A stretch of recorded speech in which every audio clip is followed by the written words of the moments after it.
How do you code the future? Make a mark and find your own path. Do it for yourself, not others. Have the courage to lose sight of the shore. Fear is only temporary. Stop being afraid of what could go wrong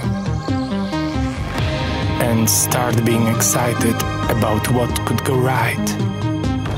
Life begins at the end of your comfort zone, and the happiest moments in our lives are often the most unexpected. This is where we are going at Golem, into the unknown. We want to code a decentralized future that no one has discovered yet.